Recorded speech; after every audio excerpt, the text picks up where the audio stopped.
Aí, ó. Que isso! Ritmo, 10º episódio, hein? Ritmo de Caramba, festa, hein? hein, meu? 10º, quem diria, Da hein? segunda temporada. Muito Chegamos, bem, hein? muito bem. 10º episódio da segunda temporada, turma. Estamos aqui em mais um encontro nas nossas quarta-feiras. E hoje sem o nosso parceiro Zé Roberto. Verdade, que falta, hein, Zé Roberto? Teve uma missão nobre aí, mas tudo bem. Mas vamos tocar o barco aqui, Renan. Vamos É nessa, com nós, o hoje Zé é conosco. abandonou a gente, né? Mas... Vamos lá. Turma, muito boa noite. Estamos aqui, 10º episódio da segunda temporada. Eu, Rafael Mazaro, hoje serei o host, junto com meu parceiro co-host Renan, com um grande convidado. Estamos muito Monstro animados sagrado. em apresentar o nosso convidado. Mas antes disso, Renan, por favor, faça os recados da paróquia, se apresente e conte um pouco das expectativas do episódio. Vixe, quanta coisa, hein? Eu só consigo fazer uma coisa de cada vez, hein? Anota aí, peraí, vai. Aí, já- colinha, vai, fala. Bom, primeiro eu ia fazer o recado da paróquia aqui, né? Agradecer o Estúdio Voz aí pela oportunidade, pela toda a infraestrutura, sempre com muita qualidade. Agradecer nosso patrocinador, a Norden. Aê! Grande Norden. Squad as a Service é com a Norden, uma consultoria estratégica de TI também, fornece pessoas para trabalhar aí da melhor performance possível, visando aí a eficiência digital, né? Muito bem, Exatamente. E, cara, minha expectativa muito alta mesmo. Eu sempre falo, né? Todo episódio aqui a expectativa é alta, os convidados sempre, assim, de alto nível mesmo. Então, expectativa alta, espero falar muito sobre agilidade, sobre empreendedorismo, sobre tecnologia e geração de valor para clientes, né? Acho que, no fundo, é isso aí. Como as pessoas te encontram nas redes sociais, Renan? Ah, bem lembrado. Falei que eu esqueço as coisas? Aí, vai lá. No LinkedIn, Renan Cap com 2 P's no final. E no Instagram também, Renan Cap. Muito bem. Eu acabei não falando das minhas redes sociais, todo mundo já sabe, Mazaro Rafael no Instagram, básico, e Rafael Mazaro no LinkedIn, faz todo É o sentido. easter egg, né? O cara... Agora tem o Threads também, né? Aí, estarei chegando lá. Não Bem cheguei lembrado. ainda. Mas é o mesmo do Instagram. Então, Até sair do episódio, eu já cheguei lá no Threads. Boa. E ele, que é CEO Co-Founder Isso aí. da isso. Source Level. Estamos aqui hoje com Jorge Guimarães. Por favor, Jorge, se apresente, fique à vontade, o palco é seu. Muito obrigado, valeu, Rafael, valeu, Renan. Obrigado aí pelo convite. Obrigado pro José aí que fez o meio de campo aí também com a gente. Brigadão aí. Eu tô aqui pra falar, pra falar um monte de coisa, pra ser polêmico, pra inventar moda aqui, fazer cagação de regra aqui. A gente Porque gosta. é isso que é bater papo aqui, é isso. Eu sou cofundador aí da Source Level, tá? Source Level é uma startup, é uma Engineering Management Platform, né? Um nome bonito para dizer que a gente traz insights, a gente traz métricas do processo de desenvolvimento de software. Então a gente mede ali throughput, lead time, code review, pull requests. Então a gente traz uma série de coisas legais aí, dashboards do time, individuais, para você fazer a gestão das suas equipes de software, tá? A gente desconecta ali um monte com GitHub, GitLab, deploy e tal, e mostra tudo isso para você tirar um pouco daquela caixa preta, né, que é o desenvolvimento de software em si, o fluxo todo. E antes da Source Level, eu tive uma consultoria de software chamada Plataforma Tech, né, junto com mais alguns amigos ali, alguns sócios, e a gente ficou super bem reconhecido ali na comunidade de Ruby, né, Ruby on Rails, na comunidade de Elixir também, a linguagem Elixir foi criada pelo meu sócio lá dentro da Plataforma Tech, hoje está aí super bem usada em um monte de lugar. E também a gente era bem reconhecido aí no mundo de agilidade, aí a gente usava bastante métricas ágeis e tal. E por causa desse trabalho, em 2020, a Plataforma Tech foi vendida ali, né? A Nubank fez o acqui-hiring, né? Que é um termo bonito para dizer assim, olha, a gente vai contratar os seus funcionários aí. E eles fizeram isso, levaram quase todo mundo lá da empresa e a Plataforma Tech fechou as portas. Então a Source Level aí é uma spin-off a Source Level é uma spin-off da Plataforma Tech aí, e a gente está reempacotando esse conhecimento todo aí num produto SaaS agora, né? Ouvindo um pouco da sua história, você trabalhou bastante tempo aí como consultor, trabalhando em consultoria, empreendendo dentro de uma consultoria. Dá um pouco de visão para a gente sobre como que é empreender aí numa consultoria, trabalhando, atuando em parceiros? Vocês trabalharam com parceiros grandes corporações aí que vocês atenderam. Conta um pouco dessa dinâmica aí para o público. Pô, a gente teve grande sorte, ali, acho que o primeiro grande cliente nosso que a gente pegou foi a Abril. E, pô, vou contar um pouquinho de como é que surgiu ali a plataforma Tech, né? Lá. E basicamente é o seguinte, a gente, recém-saído da faculdade, queríamos empreender ali um grupinho de amigos. A gente estava com uma ideia até de uma startup e tal. A gente tinha, lá em 2008, a gente tinha a ideia de fazer um negócio meio Foursquare, ali uma coisa de negócios locais, mapas e tal, uma ideia bacana.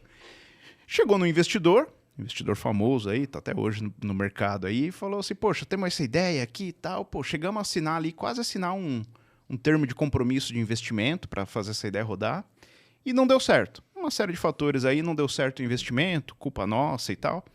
Isso em que ano? Próximo de que 2008, tá? Começo de 2008. Legal. Meio de 2008. E aí eu falei, porra, não deu certo aqui essa ideia de startup. Só que no meio do caminho, o José Valim e o Hugo Baraúna, que nós éramos os caras de código mesmo, de tecnologia ali, a gente começou a brincar bastante ali com o Ruby e com o Ruby on Rails. A gente falou, pô, esse negócio é legal, dá para prototipar um negócio muito fácil. Tava bem no começo, então pouca gente conhecia ainda o Ruby e o Rails. E a gente falou, pô, tem esse negócio legal, vamos aprender isso daqui. E a gente a gente participou da competição lá de 48 horas, do Rails Rumble, né? Na época existia isso, você fazia em 48 horas uma aplicação e tal, a gente fez e tal, gostou pra caramba. A gente falou, pô, esse negócio aqui, a gente gosta pra caramba de desenvolver, de escrever código em cima disso. E tem umas boas práticas embutidas ali na comunidade Ruby, que é muito legal, que aí depois o Elixir até também trouxe essas boas práticas, né? Então, testes automatizados, código limpo, enfim, uma série de coisas legais para produzir código mesmo. Falei, pô, gostamos disso daqui. Aquela ideia de startup não deu certo. Isso aqui a gente está vendo aqui nos Estados Unidos, o negócio está começando a pegar com startups e tal, a gente está vendo esse cenário de startups aqui no Brasil também pegar. Acabou nossa grana também. Pô, a gente precisa fazer dinheiro. A gente pode voltar e cada um trabalhar em alguma empresa por conta própria e tal, ou a gente pode continuar, nós aqui, e montar uma consultoria ali para fazer produtos digitais usando o Ruby on Rails. A gente tem esse know-how aqui de fazer Ruby on Rails dar certo. E aí a gente começou com isso. Então a gente, foi uma das primeiras empresas ali a oferecer serviços de Ruby on Rails para um mercado que nem existia, na verdade, né? Mas aí, cara, aconteceu... Porra, muita gente começou a usar o Ruby e a Abril foi uma das empresas que investiu pesado ali no Ruby on Rails, no começo ali e tal, e a gente acabou prestando consultoria por muito tempo para eles ali. Então eu fiquei ali como dev, depois como gerente de conta, meio que como arquiteto de soluções, uma mistura de funções ali. Eu fiquei na Abril, acho que por 2 anos, assim, tipo, eu nem ia para o nosso escritório e eu ficava todo dia indo para Abril e tal, tinha crachá até da Abril e tal, porque eu ficava lá como consultor, como um gerente de contas ali e tal, né? E aí vivendo essa dinâmica de empresa grande, ao mesmo tempo que eu estava empreendendo ali numa minha empresinha, ali na minha consultoria e tal, né? Então, e fazendo de tudo um pouco, colocando a mão na massa, discutindo arquitetura, discutindo infra, discutindo negócios com as redações ali e tal. Então, porra, foi uma experiência muito legal. Você deu um assim. baita repertório em relação ao negócio, em relação a como executar ponta a ponta. Como executar ponta a ponta. E como conversar com pessoas, eu acho que diferentes ali, de funções diferentes, né? Então, executivos de editorial, de redação.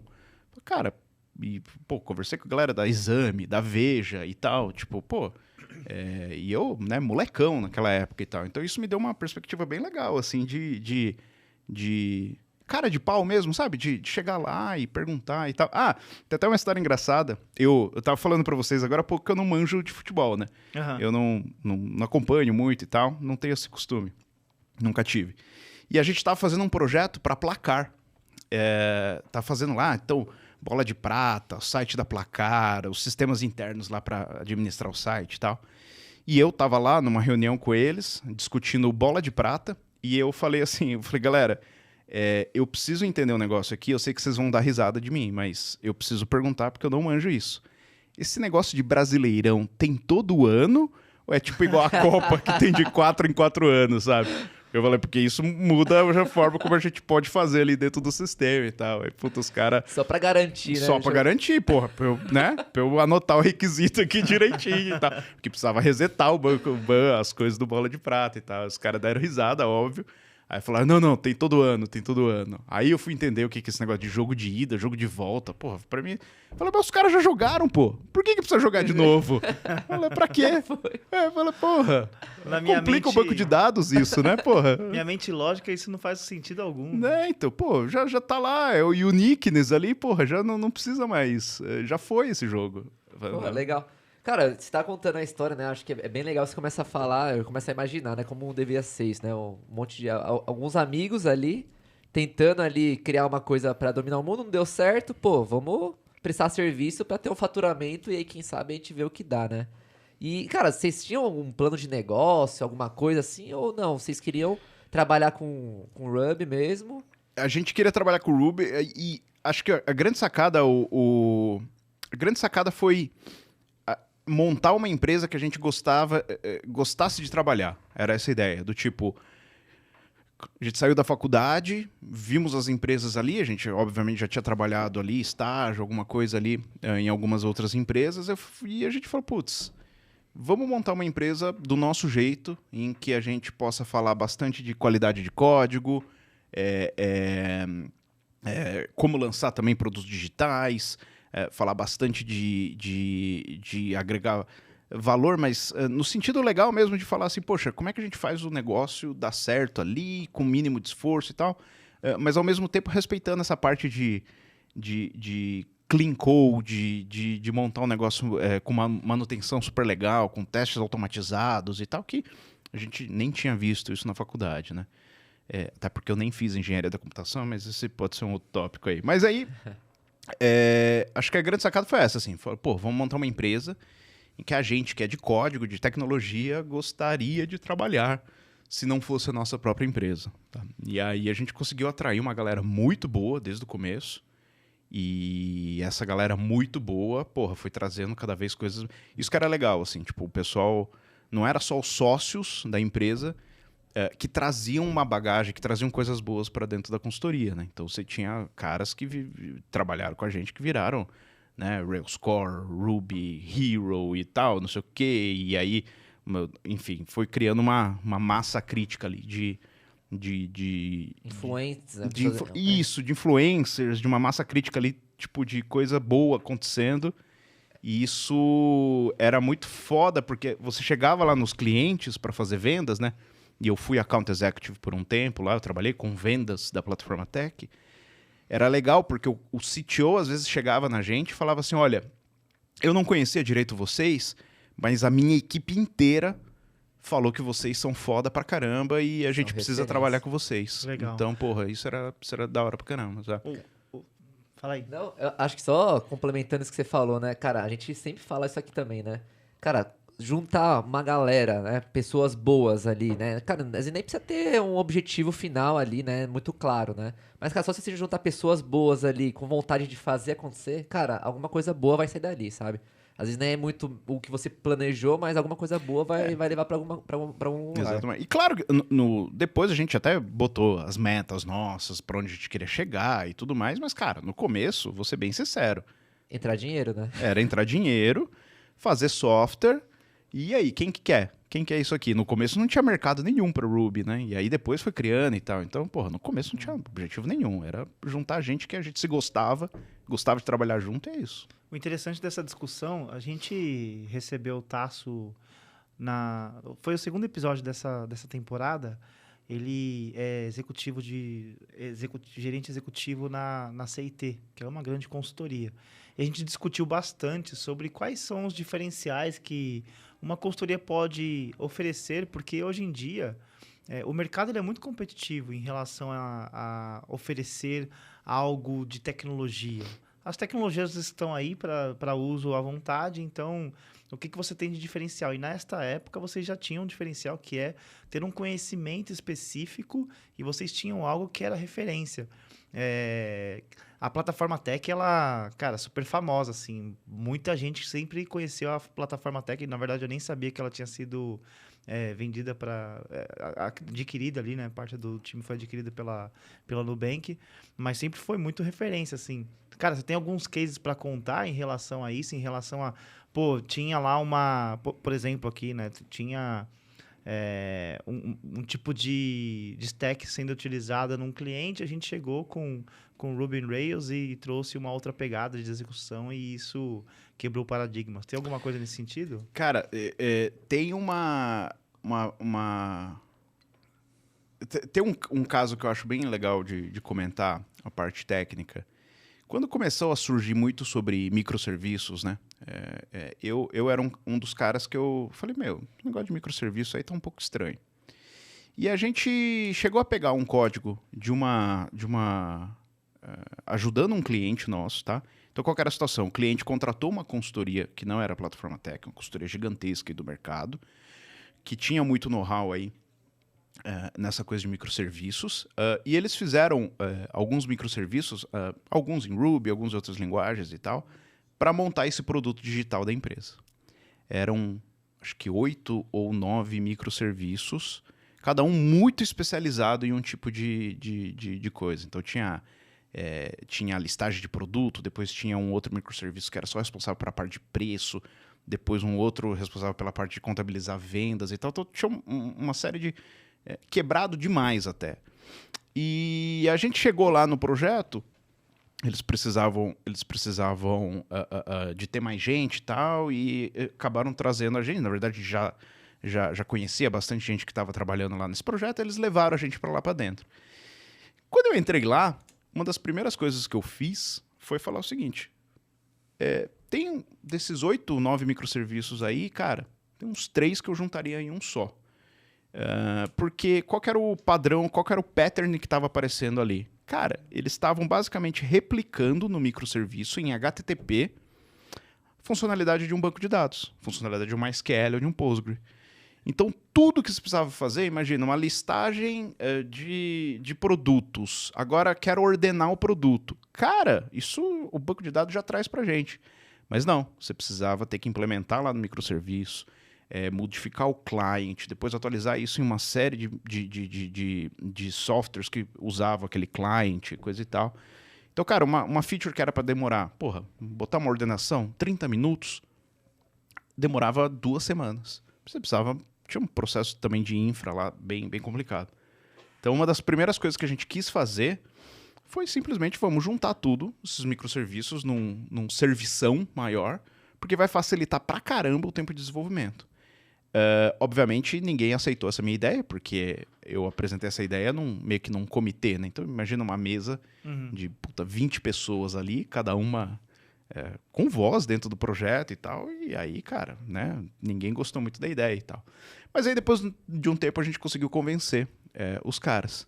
E aí, cara, uma das primeiras coisas que a gente fez, uma dos primeiros resultados que a gente teve, assim, que eu acho super legal por causa de bater o pé nesse ponto, de simplificar um pouco essa questão dos microserviços e dos clientes e coisa e tal, a gente conseguiu que features que demoravam 2 semanas demorassem 2 ou 3 dias para entrar no ar. Então, cara, quando a gente conseguiu fazer isso, o pessoal de produto, né, o diretor lá da área e tal, falou, cara, eu tava com a sensação, e não era só a sensação, né, que as coisas nunca andavam, nunca iam para frente. E agora eu tô vendo que tem jeito, que a gente consegue mexer nessas coisas, sabe? Tipo, então, tô feliz e tal. Então, tipo, foi uma experiência animal, assim, pra mim de... Fez um estrangulamento ali, trouxe pra algo mais simples e ativou o resultado. Exatamente. Mas, assim, cara, a gente queria ter feito até bem mais coisa e tal, mas foi um resultado bacana, assim, de trazer pro Ruby e pro jeito mais Rails de se fazer as coisas. Então, uma arquitetura mais simplificada ali. Tá, eu queria explorar um pouco a Source Level. E conta pra gente um pouco sobre como funciona o modelo de negócio, como que funciona para as pessoas te acionarem o seu time e contratarem o serviço da Source Level? Source Level é um SaaS, né? Software as a Service. Então, basicamente, cara, você entra lá no nosso site, faz e dá next install e pluga o nosso serviço. Cara, é super simples. A gente funciona GitHub, GitLab. Então, a gente se integra ao GitHub, por exemplo, dos clientes e já pega um histórico ali de vários meses ali das métricas e já exibe ali isso para você. Então, cara, é super tranquilo de instalar. A gente cobra de acordo com o tamanho do teu time, né? A quantidade de desenvolvedores que você tem, né? Que são a quantidade de pessoas ali que a gente está monitorando, está metrificando ali e tal.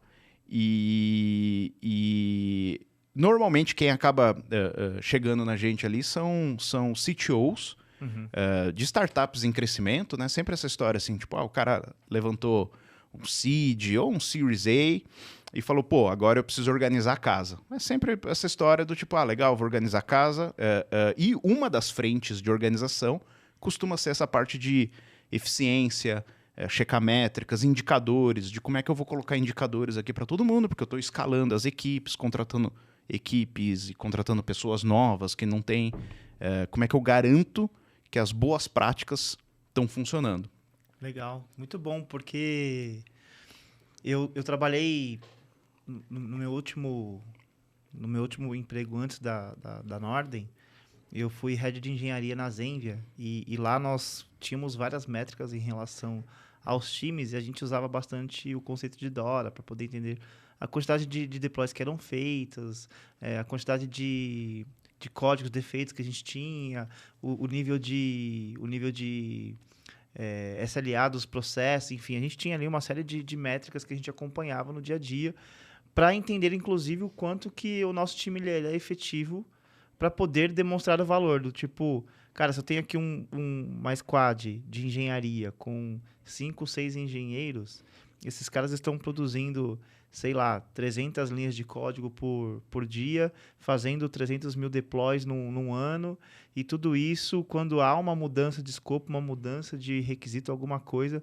isso gera um impacto que me traz um custo maior, e a gente passava a discutir esse tipo de custo, mas tudo isso que eu estou dizendo, a gente fazia grande parte de forma manual.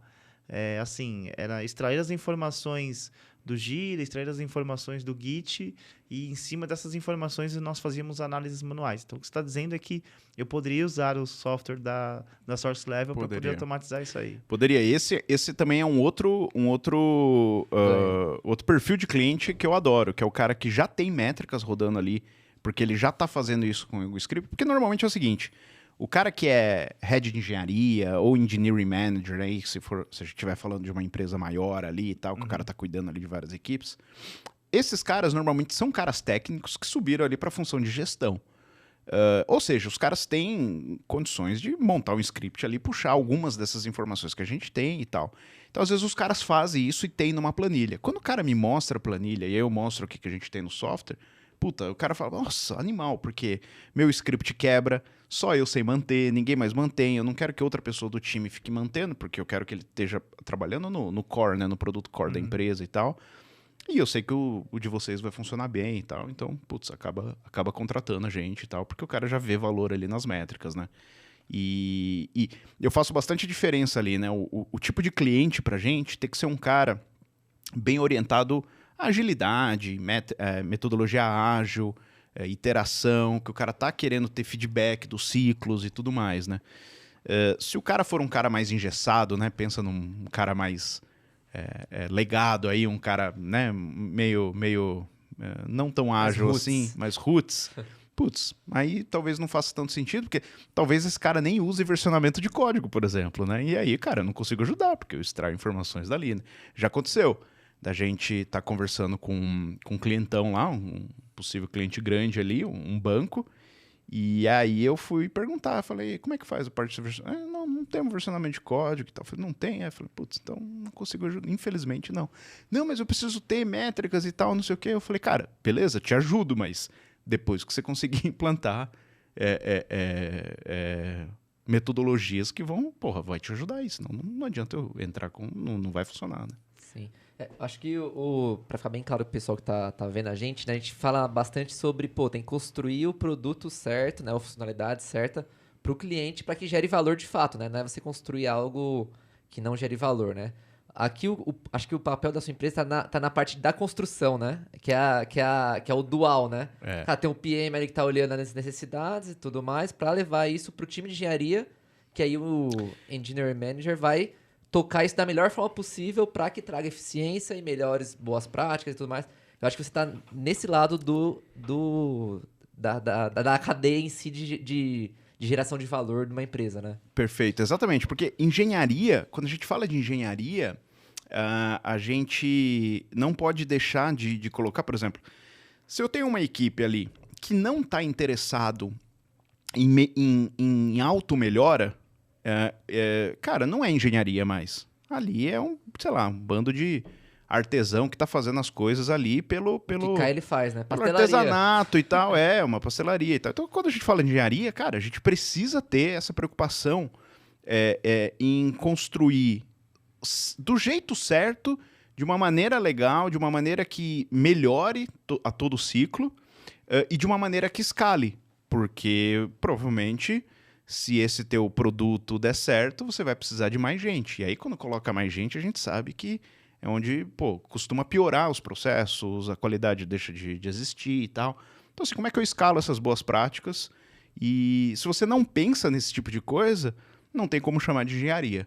É um ponto que eu sempre coloco, assim, tento colocar na cabeça das pessoas, né? Eu tenho uma formação de engenheiro, mas que não é de engenheiro de software. Eu fiz engenharia de controle e automação. Uhum. Então é uma engenharia totalmente industrial mesmo e tal. Mas mesmo assim a gente tem bastante coisa do tipo de checar o processo, de tanto o processo industrial quanto o processo de... tem um overlap com engenharia de produção, por exemplo, que fala bastante sobre parte mais de administração ali do chão de fábrica e tal. Então, ciclo PDCA de melhoria, controle estatístico de processo e tal. Então, assim, eu venho dessa linha ali de engenharia bem ligada ali a melhorias e pensar no processo como... Porque, assim, tem gente que tem muito preconceito com a palavra processo e tal. Não é querer burocratizar o negócio, né? Se você acha que não tem um processo, é porque você tem um processo que você não conhece ali e as pessoas estão fazendo ali de algum jeito, né? Você que não está atento a isso. Então, se você é um gestor de tecnologia e não está vendo como o teu processo está funcionando, nem que seja para você acompanhar ele ao longo do tempo e falar, olha, teve uma piora ou teve uma melhora e, sei lá, se teve uma piora, eu não vou mexer agora, porque essa piora aqui está numa área aqui que não tem tanto problema para agora, não é o gargalo agora. Mas, cara, você está olhando para o teu processo, está vendo as coisas, né? E engenharia de software ali é muito... Uma brincadeira que eu faço a área de engenharia de software nas empresas, normalmente ela deixa as outras áreas mais data-driven, né? Mais orientada a dados. Uhum. Mas a própria área de engenharia não costuma ser orientada a dados, né? A gente não costuma... retrospectiva.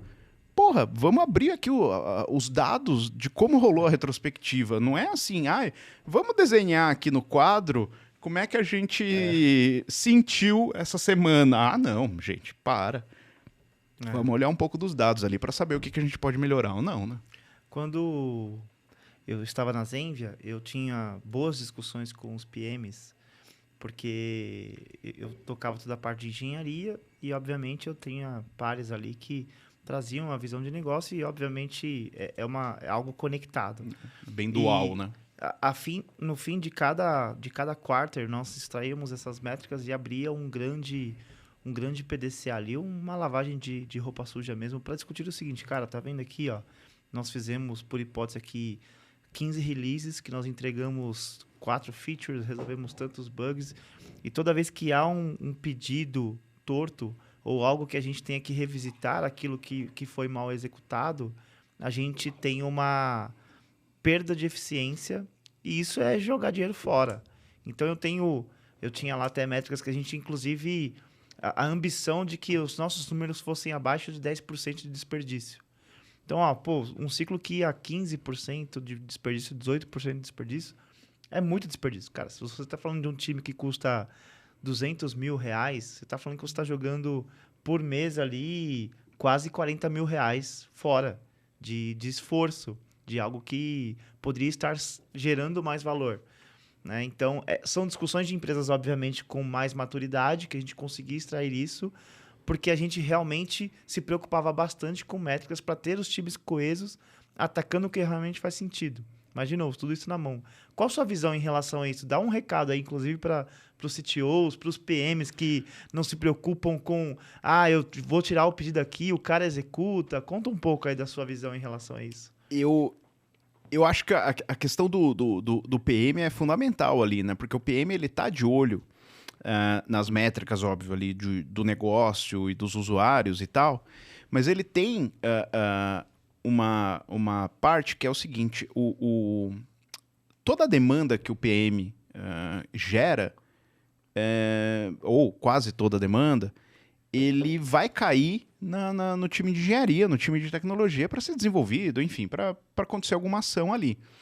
Então, se o PM ele não está olhando também esse tipo de métricas ali de release de software, ele está num achismo ali, ele está numa utopia maravilhosa ali, em que ele pode apontar o dedo para a equipe de tecnologia e falar, olha, vocês não estão entregando, vocês são um gargalo, eu não estou fazendo o meu trabalho direito porque vocês não estão me ajudando com isso, né? Então o cara pode... Só que aí você cria uma barreira enorme entre essas duas áreas, e a gente está falando muito aqui que isso tem que funcionar bem casado ali, bem azeitado ali junto, porque, são duas faces da mesma moeda, né? Então se o PM ele quer ajudar nos próprios objetivos, nas próprias métricas, cara, ele precisa começar a dar uma olhada ali também nessas métricas de engenharia, pedir apoio ali do CTO.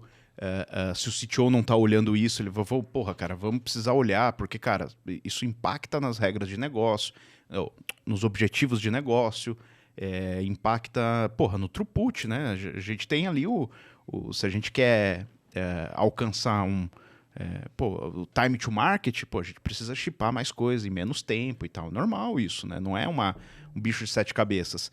E aí a gente que é desenvolvedor, a gente fica às vezes numa bolha, e aí a agilidade ali tem um pouco de culpa, porque todo mundo deturpa um pouco, né? Tem aquela coisa do tipo, não, você precisa confiar no desenvolvedor. Você deixa o desenvolvedor trabalhar, não vai ficar microgerenciando ele. Não quero microgerenciar, mas, cara, todo mundo aqui na empresa tem algumas metas, tem alguns indicadores para a gente saber, essa área está indo bem ou não. É só isso que a gente precisa, né? Então, eu acho que os PMs e os CTOs que não estão atentos a esse ponto estão fazendo um trabalho incompleto. Acho que esse é um ponto aí. A gente fala bastante sobre a conexão das métricas de produtos com as métricas de produtividade, porque elas precisam andar em conjunto. Se você não é produtivo para atingir algum produto, ou se a sua produtividade não está mirando algo de produto, alguma métrica de produto, tem algo errado aí. Dá sua visão aí, Renan. Acho que o que você falou é bem isso, né? Tem os milestones que, a empresa tem que atingir, né? A ambição da empresa é atingir aqueles milestones ali, aqueles marcos importantes para a empresa.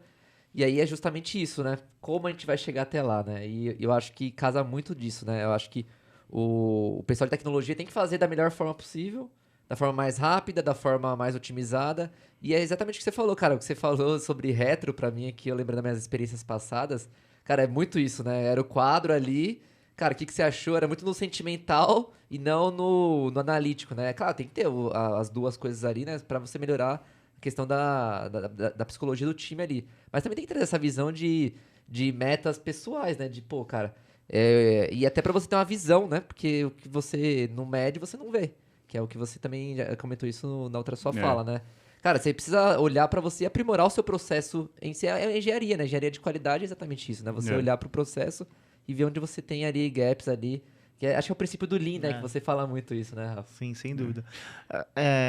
Qual é o principal argumento de venda da Source Level? Porque, assim, para nós que estamos no contexto, a gente sabe o quão importante é, por exemplo, ter as suas métricas de produtividade e a gente sabe o quanto que isso alavanca um negócio. O que vocês levam, assim, porta para fora para discutir ali, seja com o CTO, seja com o CEO de uma empresa que está escalando? Qual que é a visão? Assim, o que vocês levam no dia a dia? Depende qual que é o público, né? Então, para um CEO, para um cara mais de negócio, eu acabo falando bastante do tipo do time to market Falou, cara, como é que a gente consegue visualizar que a equipe de software está tendo resultados cada vez melhores? Então eu falo coisas do tipo, olha, a gente consegue checar se o plano de melhoria interna deles está dando resultado ou não. Que é uma coisa que normalmente as pessoas, não, olha, retrospectiva, a gente elencou esses pontos aqui, mas e aí? Tá dando resultado? Melhorou alguma coisa ou não? Então, para um cara mais de negócio, eu pego bastante nesse ponto ali de time to market, redução do lead time e aumento do throughput. Porque qualquer processo é throughput e lead time. Não estou inventando nada aqui. Qualquer processo. Fila de banco, leads de marketing chegando, fila no trânsito, tudo é throughput e lead time. E aí a gente ajuda a quebrar esses throughput, esses lead times em vários lead times cada vez menores, né? Então, para o CEO, para o cara de negócio, é isso. Às vezes chega um cara do financeiro, e aí eu falo bastante de eficiência, eu falo, cara, é fazer mais com menos, é garantir que a galera tá tendo... ao contratar, por exemplo, uma equipe nova, enfim, uma quantidade de desenvolvedores, esses caras vão estar escalando em boas práticas em cada vez mais rápido, cada vez mais fácil, não para não fugir um pouco da palavra rápida. E aí, bastante nessa parte de eficiência ali, acho que é bem por aí. E para o CTO, aí junta tudo, a gente fala bastante de onboarding dos desenvolvedores, dos one-on-ones que eles fazem, com os diretos deles, para ter um one-on-one, né, um 1x1, com dados e ver direitinho o que está rolando, especialmente em época de pandemia, todo mundo trabalhando remoto, então você precisa ter esse tipo de visualização e tal. E até para o dev, que eu gosto de fazer muito onboarding dos clientes, né? Eu gosto de explicar as métricas até para o dev ali e tal, que às vezes nem me conhece e está falando, pô, tem um produto novo aí entrando, o que é esse negócio e tal. E eu vou lá e faço a apresentação do produto para todo mundo. E eu tento passar essa ideia minha que eu também não quero microgerenciar ninguém, né? Eu acho que é um ponto errado também. Então eu falo bastante de colaboração. O Source Level a gente tem várias métricas de colaboração, porque eu também entendo que a gente entende que o fluxo de desenvolvimento de software, o resultado desse processo é um resultado do grupo, não do indivíduo, né? Então, e a gente tem exemplos do tipo, do que começar uma coisa nova, pô, às vezes é melhor eu ajudar o Renan no pull request que ele tá parado lá, ninguém revisou ainda. Pô, Renan, deixa eu te ajudar com isso, vamos fazer um pair aqui, vamos fazer uma reuniãozinha aqui pra gente chipar logo o negócio teu que tá no meio do caminho, né? Aquela coisa do ter mais acabativa e menos iniciativa, que todo agilista fala e tal, então eu acabo colocando isso até para falar pro dev, olha, não estou microgerenciando ninguém, não. É só para azeitar aqui o fluxo da equipe. É mais ou menos por aí. Cara, eu tenho uma dúvida sobre a Source Level, que até escutar de você, né? Eu entrei no site lá de vocês, né, antes daqui do episódio, pô, tudo em inglês, ali vi no endereço, cara, Califórnia, né? Cara, por quê, assim? Boa. Fala, desculpa. Não, diga pra nós aí qual que é a história da empresa ser sediada lá. Cara, na verdade é o seguinte, Source Level é um produto global, né? A gente sempre colocou em inglês todas as coisas e tal, o próprio produto em si, né? O appzinho e tal. E aí eu queria, obviamente, vender para caras de fora do Brasil, né? E aí quando a Source Level era um produto interno lá da plataforma Tech, a gente teve essa fase aí, a gente já chegou a vender também para caras de fora, só que a gente vendia em reais. E aí a gente botava no site, assim, reais, sei lá, R$500 por mês. Não era isso, mas era por aí. E o cara não entendia o que era aquele reais. O cara não sabia. O cara que é gringo e tal, falou, que moeda é essa? Que porra é essa aqui? E aí a gente tinha que converter para algum valor em dólar, fez uma feature para converter e botar um asterisco lá, falando, não, na verdade vai ser cobrado em reais e não sei o quê. Então, quando eu quis montar essa spin-off, uma das coisas que eu falei, não, eu quero cobrar em dólares dos clientes. Tanto lá de fora quanto aqui do Brasil também. Quero cobrar em dólares.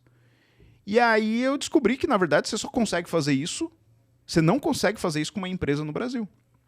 Você até consegue, você tem uns gateways de pagamento, mas o cara fala assim, você transaciona quantos milhões por mês para vir falar comigo?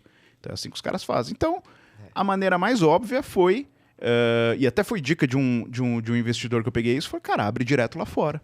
Então a gente abriu, incorporou a empresa nos Estados Unidos. Cara, burocracia é muito menor do que aqui no Brasil. A gente consegue cobrar em dólares aqui da galera, então eu não tenho um CNPJ. E aí, enfim, cobro tudo de lá. E aí tem uma coisa engraçada até que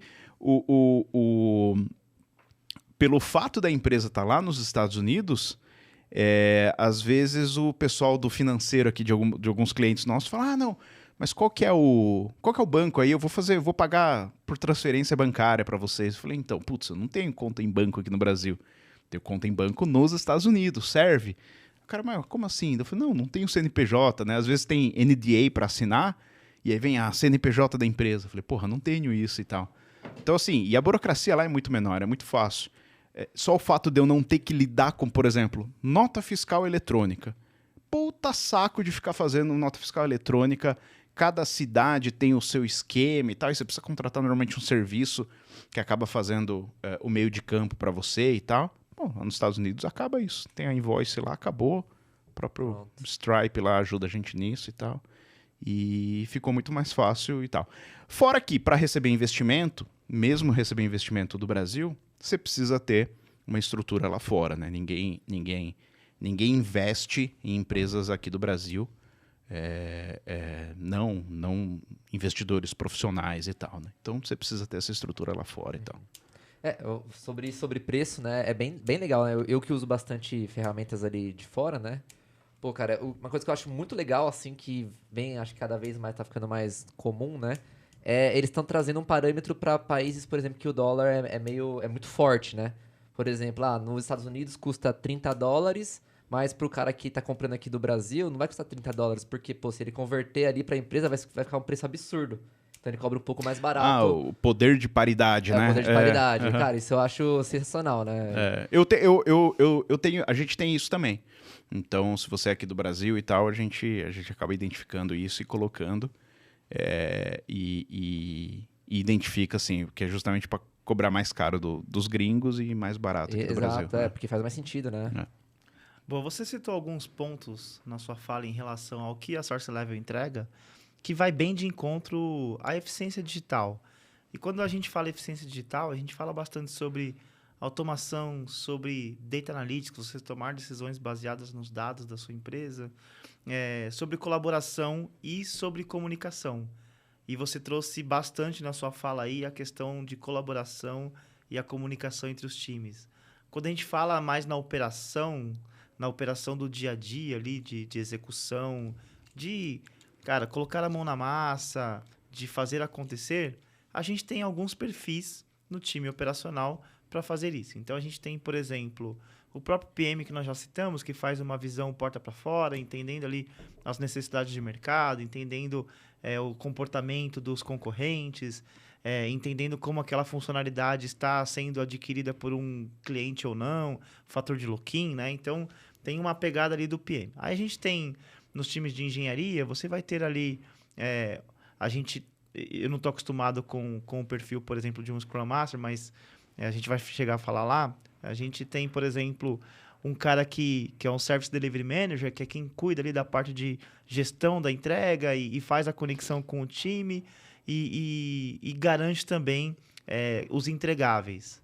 Aí eu quero entrar um pouco nessa polêmica, assim, porque por muito tempo a gente teve, na minha visão, posições de transição, que são as posições de Agile Coach para as empresas que estavam em processo de transformação e precisavam trazer o contexto de agilidade para entregar mais com o mesmo. Enfim, alguns perfis transitórios. Mas quando a gente fala sobre, por exemplo, ativar valor nessa linha de eficiência, sobre essa pegada de colaboração, comunicação, automação, tomada de decisões baseadas em dados, como que você enxerga esses perfis? Como que você enxerga essa conexão em relação a, inclusive, o que vocês entregam aí de solução? Pô, bem legal. Eu concordo contigo também, essas posições aí de agilidade aí eu considero como bem transitórias, né? Teve aquele meu post lá, conta um pouco do seu post aí, cara. No post eu falei que os cargos de agilidade estão morrendo, né? Você vê que no começo do ano aí final do ano e começo do ano teve uma série de layoffs e você vê que tinha muito agilista ali sendo mandado embora e tal. E aí no post eu falo assim, pô, esses cargos eu acho que não merecem ter um full-time job, né? Uma pessoa ali full-time o tempo todo fazendo esse tipo de coisa, a não ser que seja, né, transitoriamente ali por um tempo até adquirir essa capacidade, né?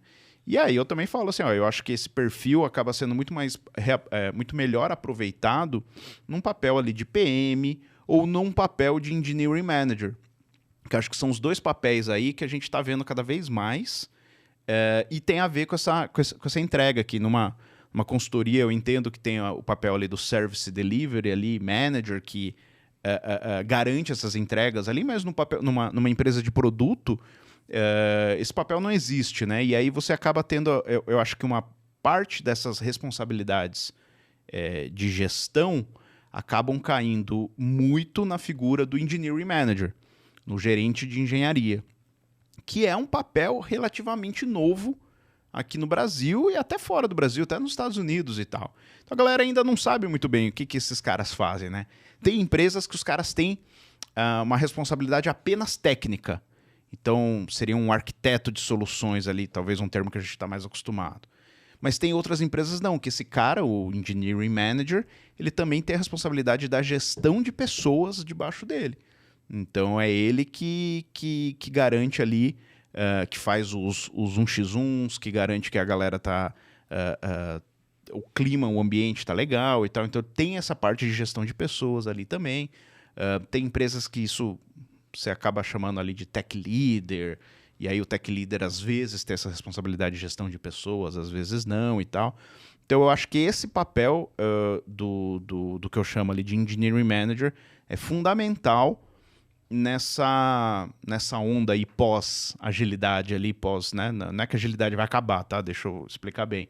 Mas eu acho que a ideia da agilidade é que todo mundo incorpore a agilidade e isso seja natural ali do trabalho, não para ter uma pessoa específica ali, um guardião da agilidade dentro das empresas, né? E aí eu acho que esse papel do Engineering Manager faz todo sentido e do PM também. Deixa eu até fazer um parênteses. Há um tempo atrás eu participei de meetups da galera de produto. Uhum. Galera de produto que não tem formação técnica, tá? Então, a formação da galera ali era administradores, pessoal de marketing, uma galera que estava transicionando a carreira e tal, até vindo de humanas para virar PMs.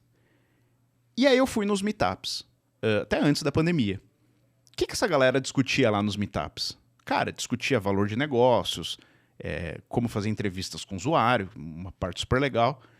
Mas, cara, eles estavam discutindo, o sprint tem que ter uma semana ou duas? O bug, ele cadastra, quando tem um bug, a história volta do Kanban lá pro início ou não? Como é que... Tipo, os caras estavam discutindo, os PMs estavam discutindo coisas de agilidade, coisas de teoricamente, a gente aqui já resolveu isso há muito tempo, mas por algum motivo tem uma barreira enorme ali.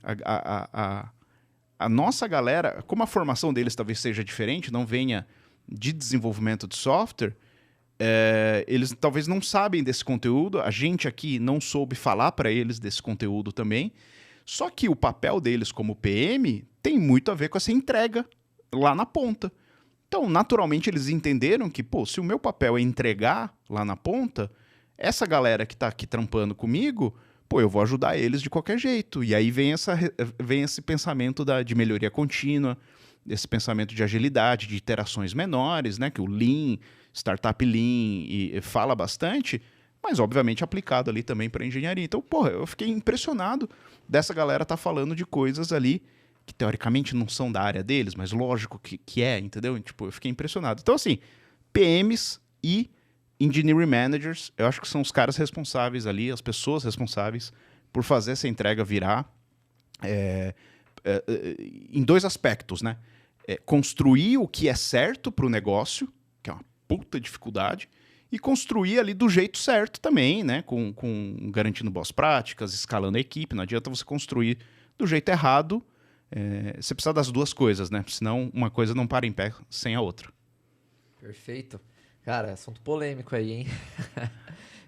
Não, foi mal. Eu gosto de falar desse assunto, então eu fico falando aqui horas. Aqui, né? Eu acho bem legal, porque, cara, você falando já vai dando vários insights aqui, né? E, cara, eu acredito muito sobre maturidade também de empresa, né?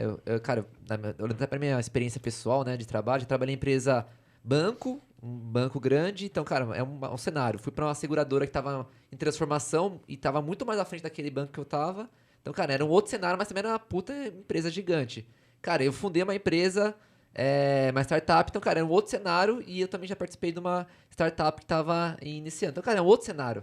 E cara, todos esses, olhando pra trás agora e refletindo, cara, cada um abordava a agilidade de uma forma diferente. Em uma, até por questões, acho que até falta de questão de orçamento, cara, não tinha Agile Coach, não tinha Scrum, mas todo mundo praticava ali esses papéis ali, né? Tava já intrínseco nas pessoas. Então, acho que... E olhando para uma empresa já em transformação, cara, que as pessoas nem sabiam o que é Scrum, nem sabiam muito bem o que eram essas palavras novas da modernidade, cara, fazia sentido ter esse papel ali. E aí também, você falando sobre isso, me lembrou do que ocorreu semana passada, que o mundo de produto revirou, né? Que o fundador do Airbnb falou que a função de PM ia se transformar também, que ia mudar. E aí também eu queria até entender sobre qual que é a sua opinião, né? Porque o que ele falou ali é que o PM vai... Justamente o que você falou, né? Ele não vai ficar olhando muito pro delivery ali no grão a grão. A proposta dele, né? No cenário dele, lógico, a maturidade do Airbnb, porra, é uma empresa super de vanguarda. Ele fala que a ideia do PM é ele olhar mais para produto e para fora de casa. Então ele tá querendo trazer uma visão de que o PM vai se transformar em um PMM, né? Que é um Product Manager Marketing ali. E aí eu queria entender até a visão de vocês, o que você entende, Rafa? Não, sem dúvida, eu concordo e vai muito de encontro a essa questão de maturidade, porque para mim funciona da seguinte forma. Quando eu olho para as empresas que passaram por esse processo de transformação e trazer agilidade para o seu negócio, para fazer as coisas acontecerem, de fato, esta posição transitória ela é super importante. Para você instalar, por exemplo, uma roda ágil para entender o nível de maturidade dos times, fazer com que os times tenham minimamente as cerimônias para conseguir ter ali um modus operandi. Então, esta visão transitória, ela é necessária, mas, de novo, ela é transitória e é a minha opinião, tá? Nada contra quem tem isso como um cargo e tudo mais, mas, de fato, para mim, é uma função transitória. Para empresas que estão numa maturidade baixa, isso funciona. Quando a gente pega, por exemplo, uma empresa que já tem uma maturidade, e geralmente são as mais digitais, eu vou dar o exemplo da Zenvia. Na Zenvia, nós tínhamos o seguinte: todos os ritos ágeis, independente de qual seja o framework, se é Scrum, se é Kanban, eles aconteciam. Cara, tinha que ter ali alguém para um mestre cerimonialista? Não. Dependendo do que era a cerimônia, por exemplo, vamos fazer a cerimônia de review. Cara, tinha uma organização dos QAs que puxavam ali a visão do que ia ser apresentado no fim de um sprint release ou no fim ali de uma entrega. Então, tinha o QA fazendo aquele trabalho e aquela ação estava intrínseca sobre a quantidade de entregas que tinham acontecido, os bugs e por aí vai. Você vai pegar a daily. Cara, qualquer pessoa do dia lá, quem puxa a daily hoje? Pô, é o fulano que puxa. Então, e a daily, ela é muito mais propositiva, do tipo, cara, não é o que você fez amanhã, o que você fez ontem. Olhando pro nosso... odeio essa pauta quando... o que eu fiz ontem, o que eu vou fazer hoje? Isso passou. Assim, olhando pro objetivo da sprint, o quão perto ou longe nós estamos do objetivo, sabe? Então, é uma discussão mais em relação à ativação de valor. Então, de novo, eu estou pegando uma empresa que tinha uma maturidade diferente, uma empresa que tem métricas, uma empresa que nasceu nesse formato. Então, você já tem essas capacidades instaladas dentro do time. Inclusive, os POs estão ali. O PO, ele é tech, né? Ele é um cara que está discutindo e o produto é um produto de tecnologia. Então, faz total sentido.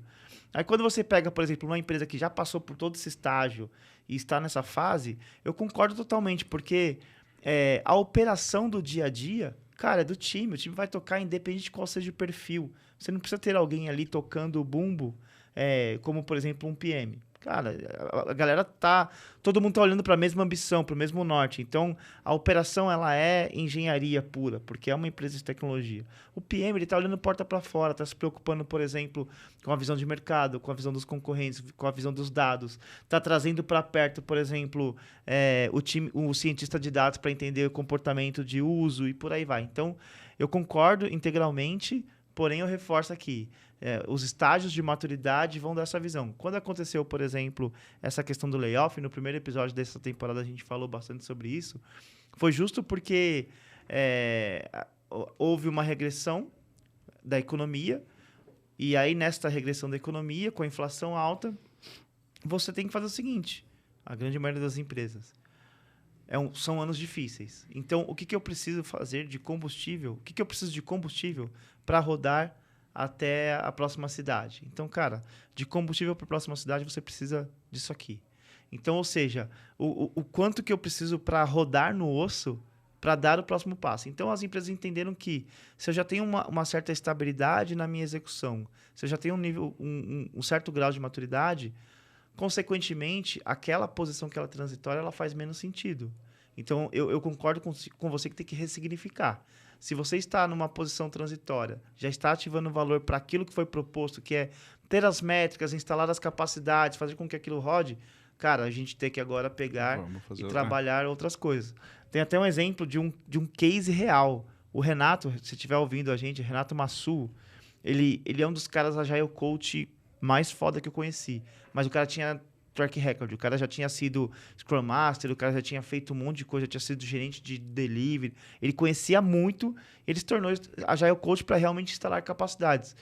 Lá na empresa que nós estávamos, quando instalou as capacidades, eu virei para ele e falei, Renatão, tá na hora de você agora fazer um movimento estratégico e voltar pro game. E hoje ele é um gerente de delivery lá na empresa e é um cara super bem renomado, porque ele tem toda essa bagagem. Ele entendeu o movimento que precisava ser feito para continuar ativando valor. Eu vejo, eu vejo, concordo bastante, eu vejo os PMs também querendo ter essa bagagem, assim, isso que eu acho legal, né? E o PM, você deu uma visão de PM que eu concordo, que eu gosto bastante. O cara que está olhando para fora, o cara que conversa com os clientes, tem um entendimento ali do negócio, chama o pessoal ali para entender os dados ali também e tal. Mas aí essa eu acho que é uma visão que acontece pouco nas empresas, né? Normalmente o que eu vejo, por exemplo, pegando o caso do Airbnb, né? Eu não vi o vídeo dele ainda, mas eu vi o post do Joca Torres, explicando ali os pontos do vídeo e tal. E pelo que o Joca comentou ali, para mim ficou claro que o CEO do Airbnb, ele quer concentrar, ele quer ser o PMzão da empresa inteira, porque ele fala lá que ele quer tomar decisões de rumo do produto. Então, o que eu acho que aconteceu lá foi que ele desidratou o PM. Então, o PM ficou um pouco sem função, porque ele perdeu um pouco dessa autoridade que ele tinha, não vou dizer autoridade, vou dizer autonomia. Ele perdeu um pouco dessa autonomia e da responsabilidade também que ele tinha ali para fazer essa gestão. E aí, por isso que, fez sentido juntar com marketing, talvez virar um PMM e tal, porque senão o cara ia ficar um pouco isolado ali, né? E acho que quando você atinge ali essa maturidade, ou pelo menos quando você quer montar uma estrutura desse tipo, faz sentido. O CEO ali falou, não, cara, a parte de produto agora para o próximo ciclo da empresa é super importante, então eu vou estar em cima disso, olhando, então eu vou concentrar aqui algumas funções e tal. Um movimento lá que eu achei um pouco estranho foi, ele diminuiu a velocidade das iterações, né? Ele falou que ia lançar coisa para os clientes 2 vezes por ano, alguma coisa assim. Depois quero ver o vídeo para entender mesmo, porque é um pouco do contrário do que a gente pensa, né? Eu falo, cara, eu quero entregar valor cada vez mais cedo para os clientes e tal. Ele falou, não, vamos segurar isso, vamos juntar. Aí eu quero ver o vídeo até para entender. Mas uma cutucada aqui que eu queria deixar para os PMs é que eu vejo muito PM por aí que nada mais é do que um gerente de backlog glorificado.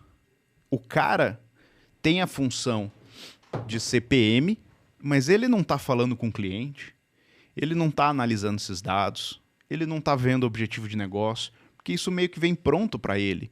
Então ele só está pegando de um lugar, ali da diretoria, jogando para dentro da equipe de tecnologia.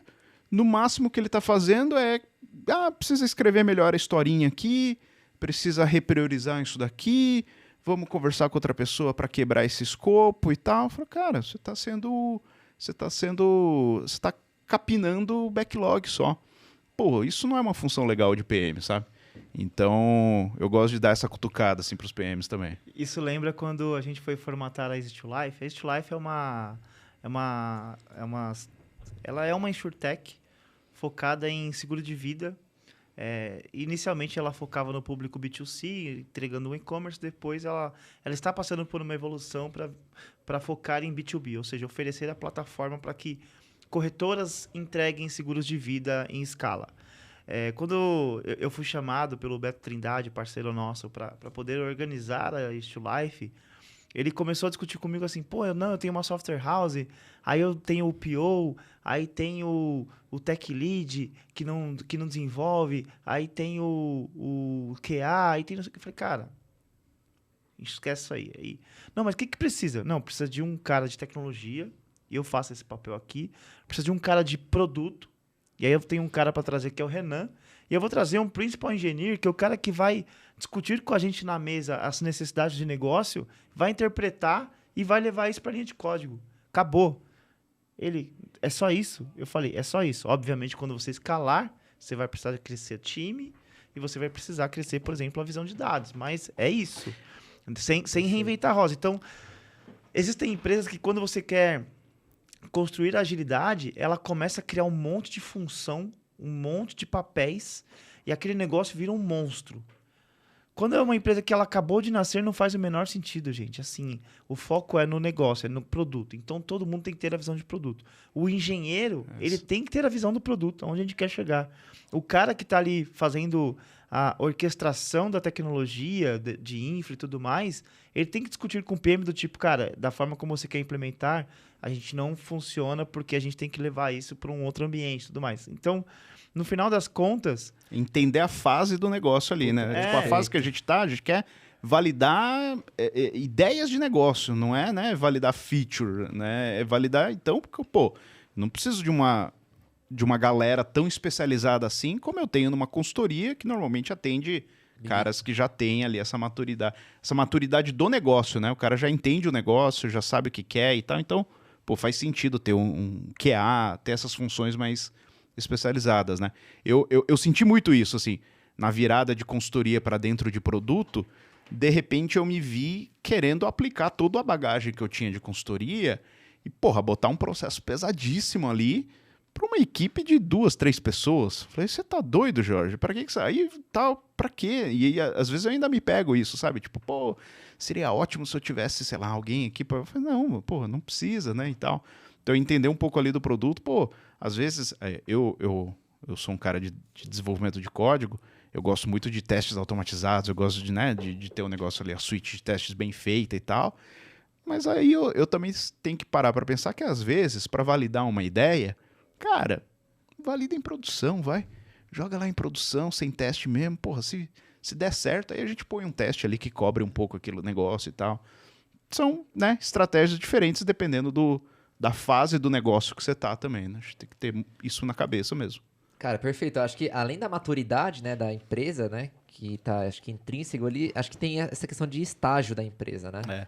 Justamente o estágio. É uma empresa grande, cara, você, igual você falou, tem um legado enorme ali que precisa ser fatiado em vários pedacinhos para você conseguir gerar valor, né? Quando a empresa tá nascendo, eu vou além. Cara, será que precisa desenvolver software, né? Isso. Cara, às vezes precisa pôr no código, mas, cara, hoje tem tanto no-code, low-code, e aí eu venho e até também trago cutuco a área de PM, né? Cara, será que isso não gera mais valor do que você ficar acompanhando o backlog ali campinando? Cara, às vezes, cara, não sei se você já chegou a ver o Flutterflow, que é uma startup de no-code. Cara, você consegue criar um aplicativo lá, assim, em questão de 2 dias você já cria um aplicativo. Cara, põe na rua, valida, cara, deu certo. Aí ele tem uma questão de que você extrai aquilo já em código, e aí você manda pros devs. Cara, às vezes os devs não precisam, sei lá, gerar uma solução para validar uma ideia, uma hipótese. Às vezes, cara, você consegue validar isso por conta própria. Cara, vai fazer um teste no site, cara, em vez de mandar um escopo uma demanda ali pros devs, cara, pode usar um no-code, low-code de site, sei lá, um WordPress da vida, um Webflow. Então, cara, acho que hoje em dia, né, às vezes tem muito disso, né? Às vezes tem muita oportunidade de o PM gerar valor em outras formas, né? Mas vai de encontro com o que o Jorge falou, que é o o cara virou um perfil mais glorificado, é um cara que tô mais aqui preocupado em receber o requisito aqui e toca e eu não tenho que ir a campo para poder validar isso e executar da forma como você está falando. Né? Que aí, se for assim, o cara vira um gerente de projetos do ruim, né? Da pior, o gerente de projetos. Que cobra. Que não quer discutir métrica, que só quer saber da passagem de bastão ali, e o cara que cutuca e fala, e aí, tá pronto? Pô, você combinou comigo que ia estar pronto essa semana. Por que não tá pronto e tal? Pô, é a pior espécie de gerente de projeto possível. Então, pô, aí é ruim também. Então, se você que é PM tá se identificando aqui, mude seu cargo, faça alguma coisa, uma revolução aí, porque eu acho que seu valor aí tá pouco aí dentro da empresa. O meu recado vai na mesma linha, assim. Cara, se você hoje é um PM e tá longe da batalha, tá só se preocupando em receber o requisito e fazer reunião com o stakeholder e abstrair aquela reunião e trazer isso para dentro de casa, cara, você tá ativando pouco valor. Tem que estar no jogo, tem que estar discutindo com o time as métricas de produtividade. Se você é PM e não está participando do review que a gente está entregando, como que você vai saber se aquela feature vai ativar valor ou não? Então, desce um pouco do pedestal, vem para o jogo, mas não estou falando para você ir lá e colocar a mão na massa, para você participar das dailies. Cara, não é sobre isso. É sobre você realmente entender o contexto do que está acontecendo. E aí, dentro das suas capacidades de olhar para fora, de entender o mercado e tudo mais, você pode somar trazendo insights. Né? Então, tem que ter essa pegada para ativação de valor. Tá? Não dá para viver só na glorificação, não. Mas acho que até passando um pano quente em cima dessas coisas polêmicas, eu acho que também depende da maturidade e também do estágio do negócio, cara. Eu vou bater também nisso. Perfil de consultor, igual você falou, cara, acho que depende. Depende. Porque, cara, você está num lugar que o escopo do PM é aquele, cara. E aí você olha pra fora do Brasil, cara, o PM lá faz 1001 coisa. É um outro perfil. Aí chegar aqui no Brasil, você quer colocar aquilo pra rodar, cara, não vai, não é. Aí a empresa começa a te podar, você não tem... Então, mas o erro é cultural, você cultural, falar que aquilo exato. é um PM, né? Então... tem muito disso, né? É o que... Não, aí você tem que mudar de alguma forma, se você tá se sentindo mal com isso. Né? Você acha que tudo bem, então não tem problema, fica aí. Perfeito, exato. Essa questão de ser o dono da própria carreira, né? E se o PM quiser ver mais métricas ali de software e acompanhar as equipes, só falar comigo aí, Source Level, procurar Jorge Guimarães aí nas redes aí, que a gente conversa e junto com o head de tecnologia, com o CTO, eu consigo te ajudar nessa, assim. Boa, muito bom, cara, muito bom. Bom, a gente falou bastante aqui sobre a visão de empreendedor que você teve em relação a ter trabalhado numa consultoria, ter construído uma consultoria. Abordamos a visão aí de como funciona a Source Level, falamos um pouco sobre métricas de produtividade, sobre como funciona o negócio aí da Source Level. E a gente está entrando aqui numa pegada de falar sobre eficiência, sobre como que os papéis eles têm que colaborar cada vez mais no dia a dia, né? E tem uma questão também da comunicação, assim, porque quando você pega uma grande empresa, ela tem muito silo.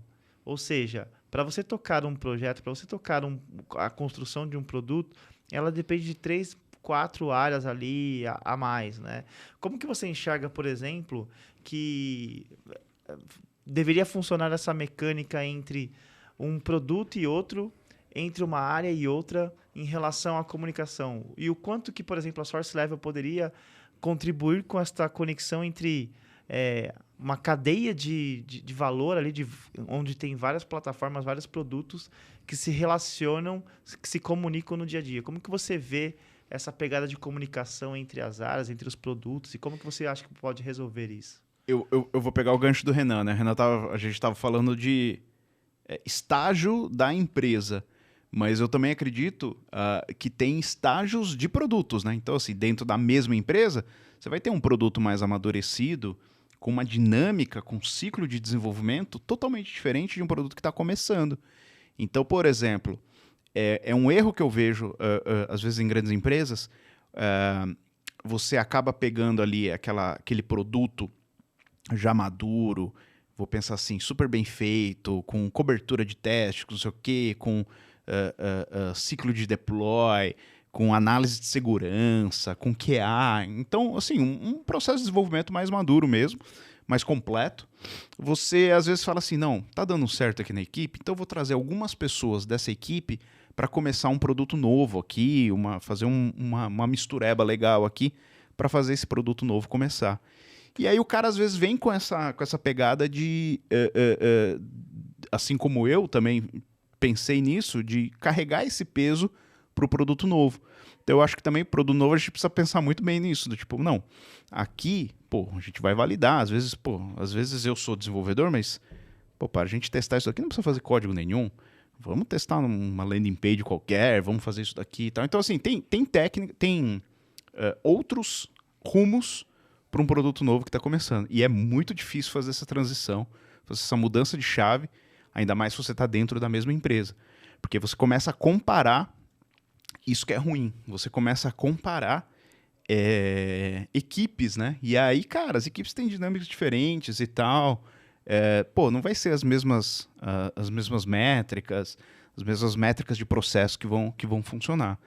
E aí na Source Level, o que a gente tenta colocar é muito... A gente usa, né, a gente metrifica, coleta informações bem baseadas no pull request, em coisas que não dependam tanto do processo, né? Do tipo, não, eu tenho, sei lá, um processo de release, um processo de correção de bugs, não sei o quê, uma coisa complexa e tal. Não.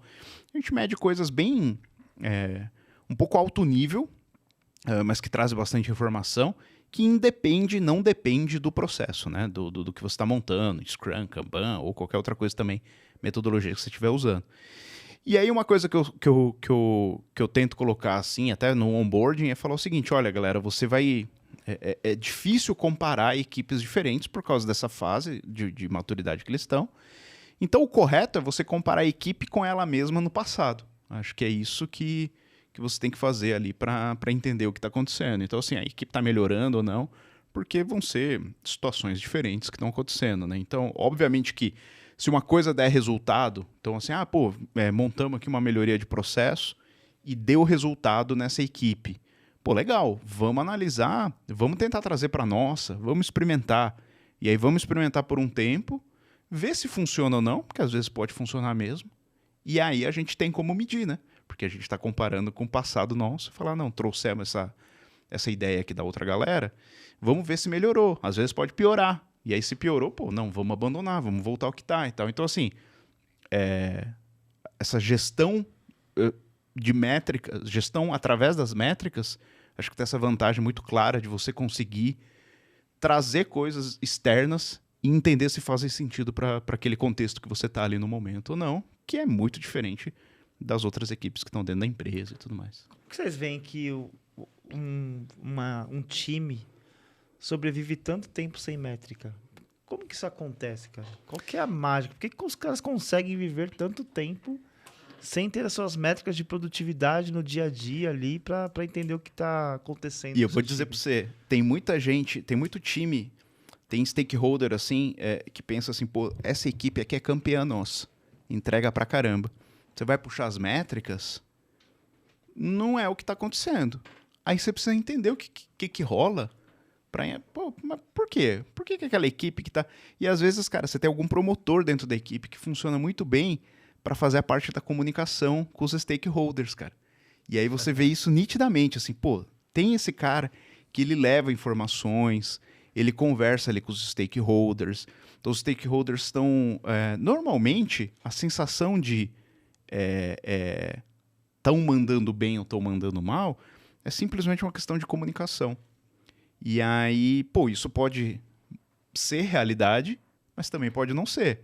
E aí, vamos tentar metrificar isso e tal, porque talvez aquela equipe que você acha que está ruim, os caras estão super azeitados, estão com uma maturidade de processo super bacana, que você poderia se inspirar neles para trazer algumas coisas para as outras equipes, e acaba não acontecendo porque aquela galera acaba ficando quieta, né?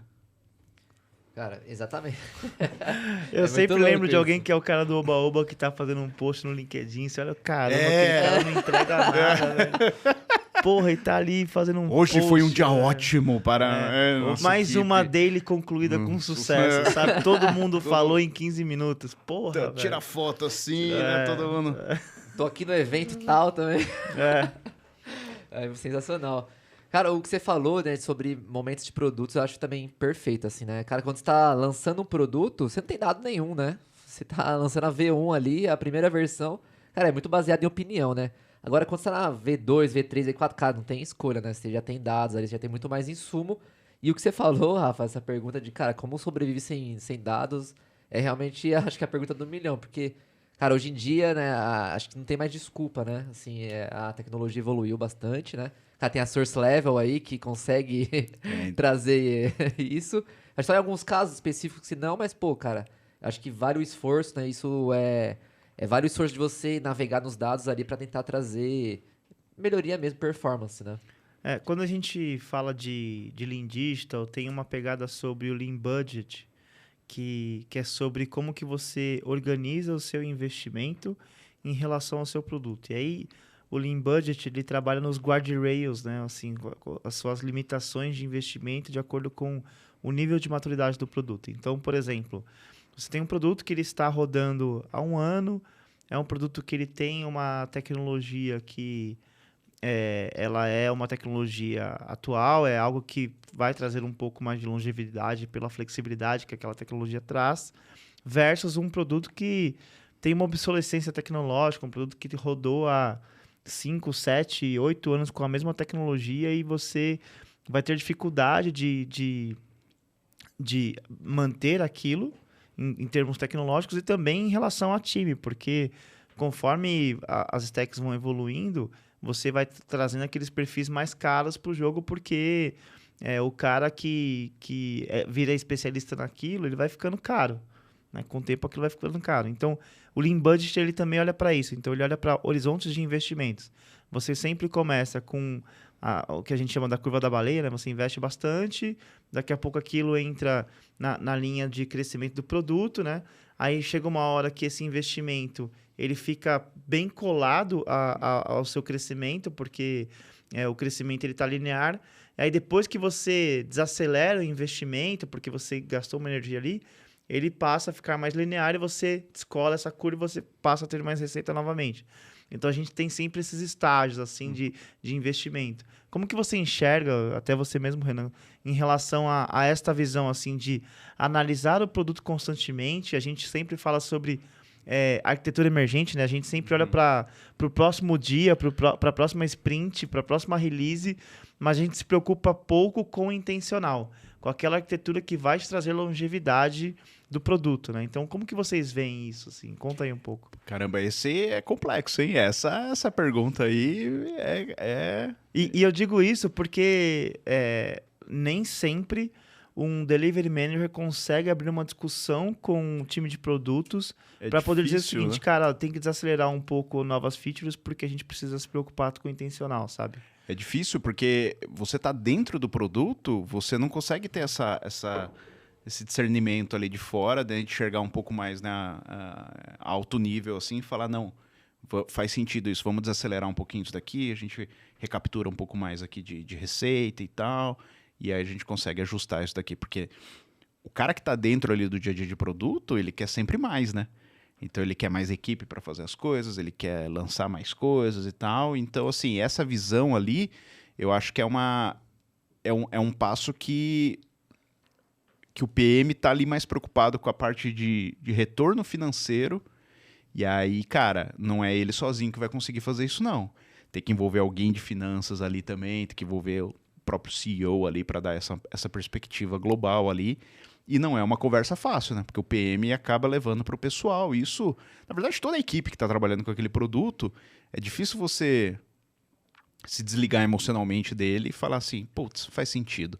Esse negócio aqui, acho que, né? Vamos partir para outra. Ou vamos diminuir o investimento. Ou, no pior dos cenários, né? Vamos pivotar. E vamos meio que jogar fora isso que a gente fez e começar um negócio novo, assim. Uma boa discussão. Todo PM, quando chega num produto, eu sempre reforço isso, não só para o PM, mas também os times de engenharia. Tem que ter essa discussão. Um PM chega, a primeira coisa que ele quer fazer é entender os indicadores de produto. Entender assim, cara, o produto tem 500 vendas por mês, então vamos olhar para um horizonte de trazer 700 vendas. Só que ninguém para olhar para a visão, para a perspectiva de obsolescência do produto. Cara, o quanto que esse produto permite de escala na linha do tempo. Porque é natural que se você tem, por exemplo, muito volume, dependendo do tipo de tecnologia que você tem por trás ali, a escala ela vai ser limitada. Então, você tem que se preocupar também com esses aspectos. Pô, Rafa, mas eu como PM tenho que ter essa visão arquitetural? Não, mas você tem que estar disposto a discutir isso. Se você trabalha como PM de um produto que por trás tem tecnologia, sem dúvida alguma, essa tecnologia ela tem algum nível de tempo em que ela pode estar fadada a morrer ou não, dependendo da tecnologia que tem ali por trás, né? Então... Software apodrece, né? É um negócio que você precisa fazer a manutenção sempre, senão... Ainda mais agora, assim. Então, se você... Até no exemplo que você trouxe, que você fez um estrangulamento, às vezes você precisa falar assim, cara, para de gastar tanta energia. Então, se eu tenho a capacidade do meu time de 100%, eu vou separar 40% da minha capacidade para poder trazer flexibilidade no meu produto para ganhar escala. E em grandes empresas isso viram projetos, né? Projetos de modernização tecnológica. Cara, eu nunca vi isso funcionar. Com a equipe separada, né? Galera totalmente desconectada ali da galera que tá usando e tal, vira uma coisa... Eu nunca vi isso funcionar na vida, cara. Esquece, esse negócio tem que ser, sabe? Tem que ser na execução ali, no dia a dia. Então, você tem que separar capacidades para poder ir fazendo esse negócio ficar mais flexível com o tempo. Não, mas eu acho que todo mundo acaba... Pô, se você for ver... Todas as metodologias aí de desenvolvimento de software, até pegar... todo mundo fala bastante isso, que você tem que ter um tempo ali para afiar as ferramentas, né?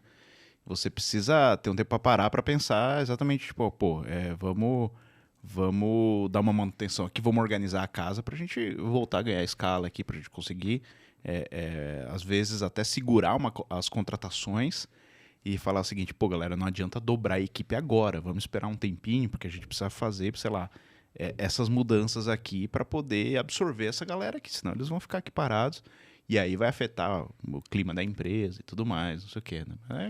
Você lembra, Renan, quando nós estávamos no MID, e aí tinham lá, pô, quais eram os indicadores de produtos? Precisa crescer 30 mil vendas, precisa fazer com que a gente lance os produtos mais rápidos, o lead time tem que ser menor, sempre sobre lead time. Né? Então tinham ali indicadores de produtos que eram muito claros. Quando a gente olhou para o parque tecnológico, falou assim, pode colocar mais um aí. Qual que é? A gente precisa pavimentar a pista de 30% das aplicações que a gente tem, senão a gente não chega nesses números. Não vai conseguir absorver.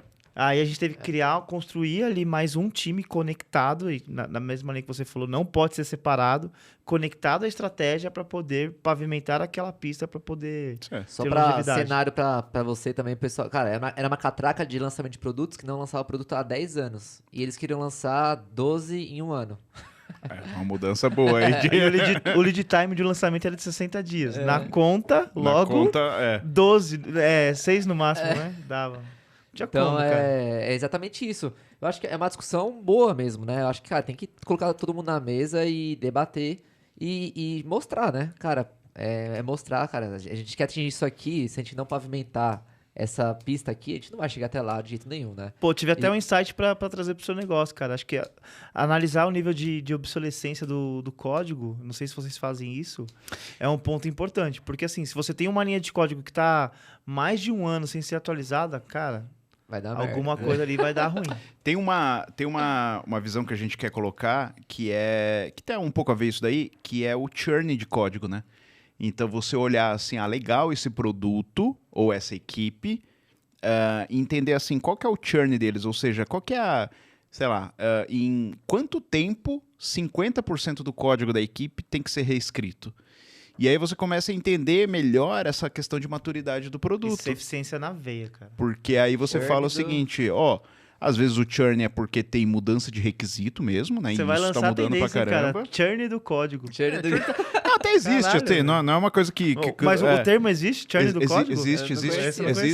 Existe, é bem pouco falado. Vou anotar aqui que eu vou usar essa parada agora. Bem pouco falado. Churn do código. E aí eu quero acoplar com as outras métricas que a gente tem para dar uma visão bem melhor, né, do que está acontecendo. Mas é entender isso daí, porque se você tem um churn alto, né, rápido de código, né, teu código, entre aspas, fica pouco tempo no codebase, pode ser, por exemplo, que você escreve código ruim e precisa reescrever ele, mas também pode ser porque o negócio está mudando demais. Então, se tem requisito ali, está, né, pivotando, não tem uma clareza muito legal ali de produto, de definição. Então, toda hora está entrando coisa diferente, você precisa refazer ali aquele pedaço e tal. Então, tem é uma coisa bem técnica aí, mas que ajuda a entender essa visão aí. Cara, legal, traz uma luz pro negócio, né? Que era uma caixa escura. Ninguém sabia o que estava acontecendo lá, você traz uma luz. Cara, isso ajuda demais o negócio, porque é interessante até a gente reforçar isso pro público, né? Por mais que seja uma plataforma, um produto muito focado ali na engenharia, de você extrair métricas de produtividade da engenharia, trazer a visão de como os times estão funcionando, isso acelera demais o negócio, porque se você passa a perceber que a sua linha de código ela está sendo constantemente atualizada para algo que deveria ter mais longevidade, você pode ter esses dois gaps. Ou o seu time realmente está com um código muito ruim, ou tudo que você coloca em produção, cara, não faz sentido. Não está tendo valor. Né? De repente, se não está tendo valor, por que vocês continuam gastando energia numa parada que não está ativando valor? Exatamente. E aí é bem técnico, né? Mas que conecta direto ali com o negócio ali, né? Com o negócio, e de fato, assim, os times de produtos, eu não vou nem falar do PO, do PM, do time de engenharia, tô falando time de produtos, porque todo mundo ali se preocupando em ativar o valor, precisam ter esse tipo de discussão. Então, assim, vou reforçar aqui, se você faz parte de um time de produtos e não está tendo essa discussão de produtividade nesta camada, tem gap aí. Com certeza. Se você é um agilista, um gestor, ou enfim, Agile Coach, não está olhando isso daí, você está olhando ali... Que Agile Coach, normalmente, ele olha algumas métricas, mas, ele esquece da parte de engenharia de código. Ele esquece de falar de qualidade de código, de falar de processo de código e tal. E fala, tem coisa aí, tem gap, tem melhorias que dá para trazer aí, tem muita coisa legal. Cara, a gente falou bastante, eu queria agora esclarecer A gente falou sobre alguns métodos de trabalho aqui, nas estruturações. Cara, como que é lá na empresa de vocês? Como vocês se organizam lá? Tem Agile Coach? Tem... Cara, uma startup pequena, então, na verdade, tem nada. Tem a gente, tem eu, tem meu sócio que é o CTO, e é um CTO mão na massa, óbvio, ele coda muita coisa. A gente tem mais 2 desenvolvedores também, e temos também uma área ali de growth ali, um pouco de vendas misturado com marketing, né? Então, a gente usa essa estrutura, bem enxuta, horizontal, para fazer 2 coisas, na verdade. Porque startup no começo, né? A gente está no começo ali, no seed, né? Ou você vende o produto, ou você builda o produto, você constrói o produto, né? São os 2 cargos que tem, né? E eu, às vezes, eu fico ainda no meio de campo, porque eu gosto de codar alguma coisinha. Então, antes de vir para cá, por isso eu estava mexendo no Dockerfile, tava mexendo umas coisas legais lá para ajudar a shippar, para ganhar escala, inclusive em velocidade de entrega de software e tal. Então, é uma área que eu gosto de mexer também, organizar a casa e tal, né? Mas eu fico... Vocês são quantas pessoas lá? Hoje a gente está em 5 pessoas. 5? Caramba, 5 legal. pessoas, isso aí. A gente tá bem enxuto. Então, aqui nossa fase, né, falando aí da startup em si, a gente está naquela fase de pré-seed e indo para seed, né? Então, inclusive tô levantando investimento, né? Fazendo o famoso fundraising aí e tal, né? Com investidores... Desafio, hein?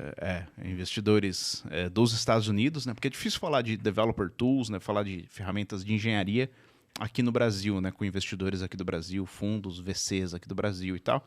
Então, eu acabo falando bastante com os fundos dos Estados Unidos. E tanto fundos quanto operators, né? Quanto anjos ali e tal, que acabam agregando bastante também. E aí a gente está indo para essa fase de seed, que é a fase de você, legal, validamos aqui o produto, a solução, tá bacana, e aí agora a gente vai validar um pouco mais essa parte de growth ali, de escala e tal, da parte mais de negócio mesmo ali. O tamanho de mercado eu não consigo nem imaginar, cara, porque assim, absurdo. é mar azul, cara. Se você pensar, por exemplo, empresas as empresas techs, as big techs menos, mas, por exemplo, se você pegar essas grandes corporações que não tem métrica de nada, cara, não tem tomadas de decisões baseadas nesses dados de produtividade, cara, eu nem consigo imaginar assim, o tamanho do mercado que tem. Sabe o que é legal? A gente fala assim, né? Eu até falo isso para os investidores, assim, né? Essas big techs, até startups grandes, assim, pô, no próprio Nubank, você pega qualquer startup que está crescendo e tal, eles acabam montando uma área de developer experience, enfim, tem vários nomes que a galera usa, de plataforma e tal.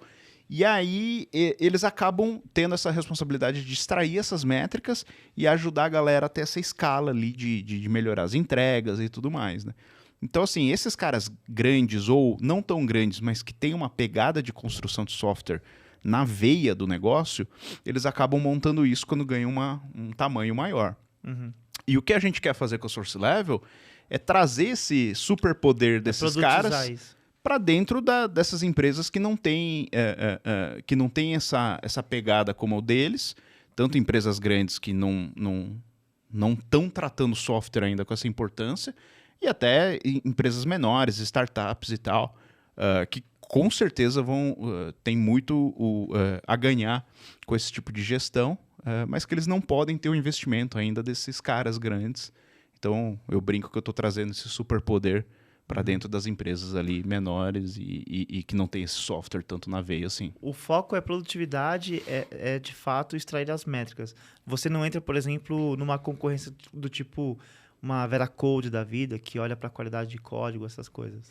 Engraçado você comentar isso, porque a primeira versão da Source Level, a gente fazia revisão de código automatizado.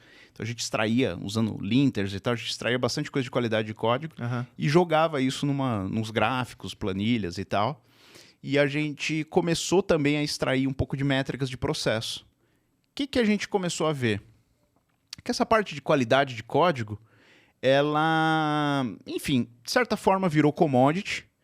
E os clientes estavam vendo muito mais valor na parte de métricas e essa parte de analytics de métricas do time. Então a gente pivotou e falou, não, vamos focar só nisso.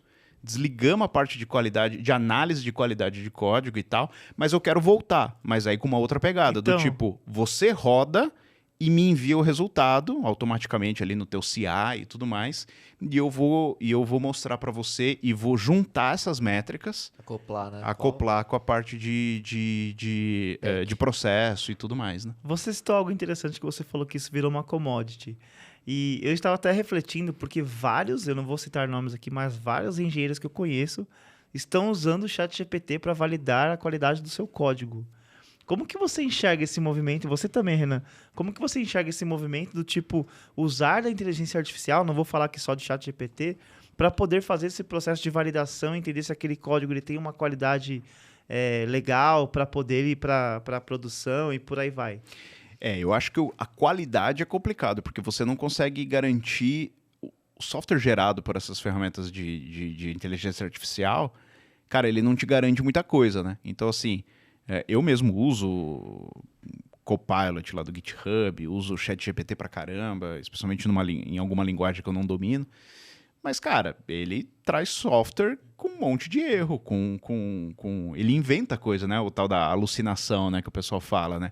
Ele inventa parâmetro, inventa argumento, porque é um argumento, um parâmetro parecido e tal, e acaba jogando lá para você. Então, a qualidade você vai precisar sempre analisar e refatorar, né? Eu acho que o código gerado também não é muito legal de se ler também, não é uma coisa muito legal de se refatorar, mas ajuda pra caramba na velocidade. Então, destrava muita galera.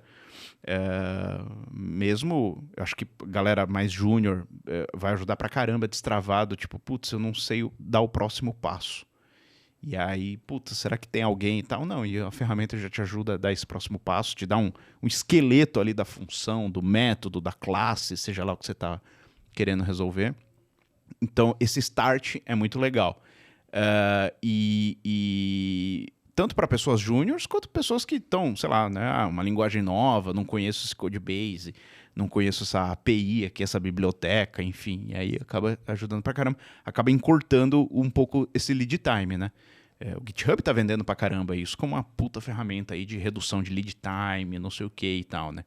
E o que é legal é que isso se encaixa muito com a Source Level, porque é legal, você tá usando AI para ajudar seus desenvolvedores, para gerar código e ajudar os desenvolvedores. Como é que você sabe se isso está dando resultado ou não? Pô, aqui no Source Level você vai conseguir ver essa mudança aí de hábito da galera, né? Cara, é bom vendedor, hein? Bom, hein? Se saiu bem da pergunta. Saiu bem. Mas, cara, é bem legal que essa visão, né, é uma ferramenta de analytics, né? No fundo, é uma ferramenta de analytics. E, cara, nós de produtos aqui tá muito acostumados com as ferramentas de analytics de produtos, né? Cara, Amplitude, por exemplo, né? Cara, bem legal mesmo que essa visão de analytics para código que eu particularmente nunca tinha Analytics para times de software, eu costumo falar. Ah, que legal. E, cara, e combina, né? Analytics, o Amplitude, provavelmente, cara, se tivesse uma integração ali, olha, mais uma ideia aí pra ele. Tem um gap, cara, de observabilidade, visibilidade, muito grande ali, né? Então, assim, depois do deploy, você tem ferramentas de APM, né? Então, New Relic, Datadog, esse tipo de ferramentas que vão ver como que os seus servidores, a sua aplicação está rodando lá, tá em produção.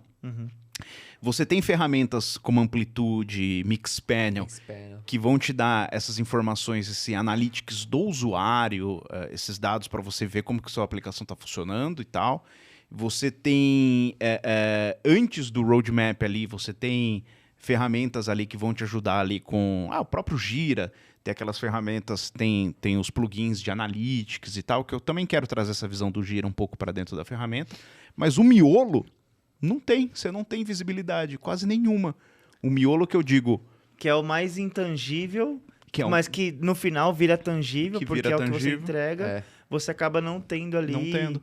Saber se, por exemplo, quando você olha algo sendo construído em uma casa, você vê se o pedreiro está levando 1 dia ou 5 dias para subir aquela parede, qual é a qualidade que está subindo aquela parede, porque é visual. No código, cara, você não tem essa visão, né?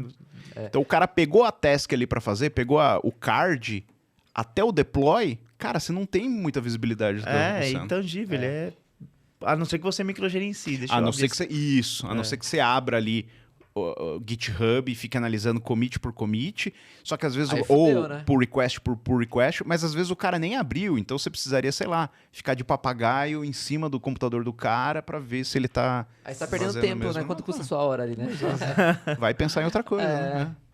Cara, genial, é muito boa, cara, muito boa essa ideia, assim, porque eu realmente enxergo esse gap no mercado, de você conseguir conectar a visão do quanto o seu time tem de maturidade, ou inclusive se a pirâmide de senioridade do seu time está fazendo sentido, se hoje aquele cara que é mais sênior que deveria estar disseminando e executando, se realmente aquilo está acontecendo, porque se você consegue extrair essas métricas, você consegue ver o quão factível isso está acontecendo, e depois, consequentemente, você consegue, com essas informações, entender se você tem alguma pessoa que tem uma...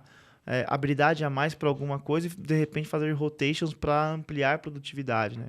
Aí vem a sacada do ser humano, que isso eu acho que não substitui. O líder que tem essa visão de entender, cara, esse cara ele vai muito bem nisso aqui, porque eu estou analisando, porque não basta só extrair a métrica, né? Tem que analisar. Pô, eu vou te dar um caso. Tem um desenvolvedor que entrou, cara, no começo da plataforma Tech, que ele caiu na minha equipe, né? Logo de cara ele entrou na minha equipe. E eu comecei a trabalhar com ele, eu falei, putz, esse cara, não gostei dele. Não gostei dele, acho que ele não trabalha bem, sei lá, muito enrolado, demora para, entre aspas, produzir código, shippar ali o requisito, entregar o requisito. Eu falei, putz, cara, não gostei dele. Depois, com o tempo, eu passei a perceber que o valor dele, na verdade, estava em ajudar as outras pessoas. Então, assim, numa equipe de 5 pessoas... ele mais 5, ele ajudava os outros 5 caras a shippar coisa muito mais rápido. Ele revisava código, dava segurança pro cara. É o líbero, fazia né? Exatamente, o líbero. Fazia um puta trabalho de subir a bola ali e deixar todo mundo apto a cortar, sabe? E aí eu falei, cara, não, esse cara é sensacional, cara. Eu quero um cara desse em toda a equipe que eu tiver, sabe? Porque o cara ajuda todo mundo. Nos meus times eu chamo isso de tech lead, o cara que... É o tech lead ali, exatamente. O cara que vai garantir ali, vai apoiar todo o time, mas ainda assim é hands-on em casos mais pesados e tudo mais. Né? E quando você identifica esse cara, é um cara importante pra você ter. E às vezes é difícil identificar, porque, de novo, você não tá ali no dia a dia do código ali junto com a equipe, tal, nem deveria estar, né? Enfim, mas aí, pô, dá pra Source Level, a gente tem como identificar esse tipo de cara ali e tal. Cara, que papo bom, assim, a gente tá há muito tempo aqui já trocando uma ideia, a hora voou e super bom. Eu vou aqui pra rodada final, pra gente encerrar esse bate-papo. Vou começar aqui com você, Renan.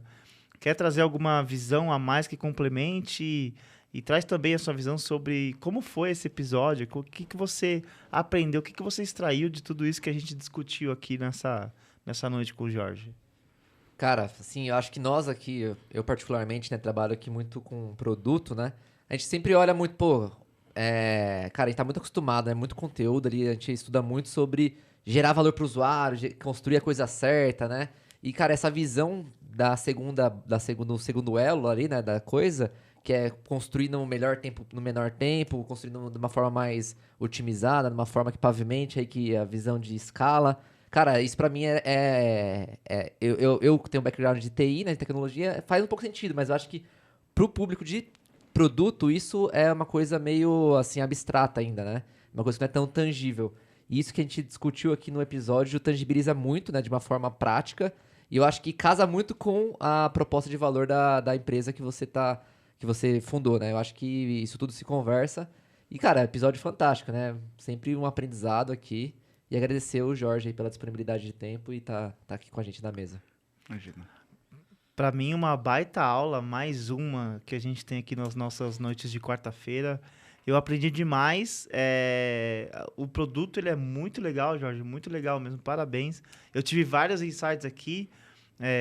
Como diretor de estratégia e tecnologia da Nordem, a gente passa a oferecer bastante os produtos e serviços atrelados a entregar eficiência para os clientes. Então, com qualidade do código, com qualidade na execução, com qualidade na conexão entre a visão estratégica e a visão tecnológica. E este é um ponto bem importante, assim, de dar visibilidade sobre tudo aquilo que está produzindo e desta visibilidade tomar boas decisões, né? Então, para mim foi um baita aprendizado aqui. Eu pretendo te procurar aí depois da nossa fala aqui para poder aprender um pouco mais em relação ao seu negócio, porque realmente, para mim, fez muito sentido. O meu recado final vai para os produteiros que se preocupam muito com a visão porta para fora, com aquilo que é a parte pronta do produto, mas a gente sabe que os produtos tecnológicos, eles são feitos de tecnologia.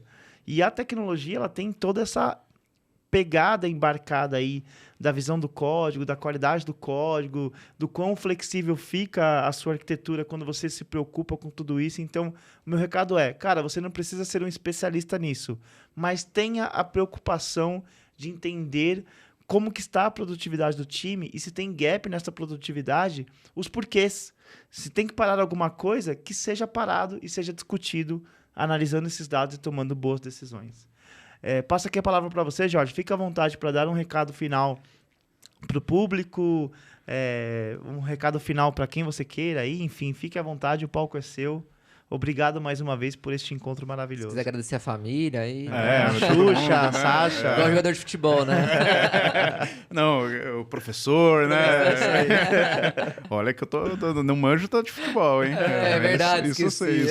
Eu quero agradecer meu professor da faculdade em 2005. Não, às vezes a galera vem com analogia de futebol para explicar alguma coisa, fala, tá, beleza. Legal. Não, mas obrigado, valeu mesmo pelo convite.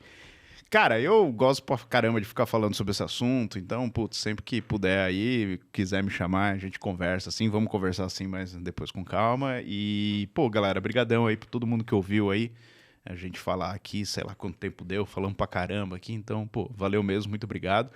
Se você quer ouvir mais sobre esse tipo de coisa, assim, saber mais sobre esse tipo de coisa, a gente tem uma newsletter na Source Level. Então, que a gente fala bastante sobre desenvolvimento de software, gestão, né, de equipes de software e tal. Então, eu sempre mando alguns links lá, a cada 15 dias, mais ou menos, eu mando os links legais que andaram rolando. Então, é só entrar lá em sourcelevel.io, né? I.O., né? sourcelevel.io, e aí você consegue ir lá na abinha, lá tem uma newsletter, e acessar lá, e me siga no LinkedIn ali, que é onde eu acabo postando bastante coisa desse tipo também. Então, é só procurar lá, George Guimarães, e quiser falar comigo, é só entrar em contato lá. Vai estar nos comentários aí, né? Show. Esses links a gente coloca nos comentários.